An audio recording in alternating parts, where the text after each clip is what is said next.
Anda kembali di Kompas Siang, kita ke informasi dari Kabupaten Sumeneb, Jawa Timur. Sebuah rumah meledak hingga mengakibatkan 1 orang tewas dan 2 lainnya alami luka bakar. Ledakan diduga akibat tabung helium yang ada di dalam rumah.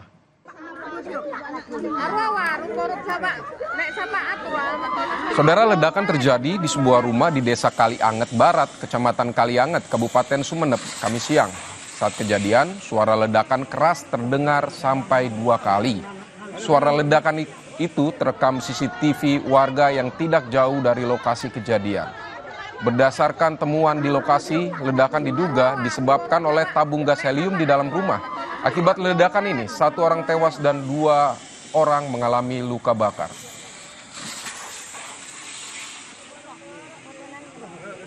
Itu ledakan yang dicurigai dari tabung balon mainan itu. Jadi kita sampai ke lokasi itu, di sana sudah 85% rumah sudah hancur, ya.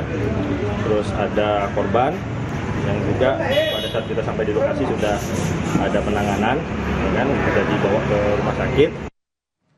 Peristiwa lain, lift barang di Ayani Mega Mall Pontianak, Kalimantan Barat terbakar. Pengunjung panik menyelamatkan diri.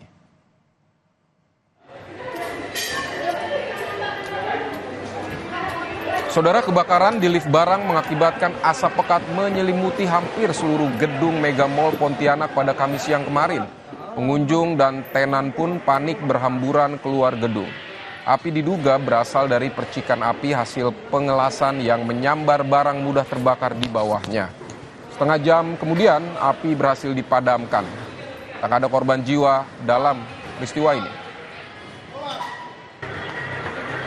Terus mendapat informasi dari Tapam dan kitanya, api berawal dari ngelas di lantai atas, percikan api turun ke bawah.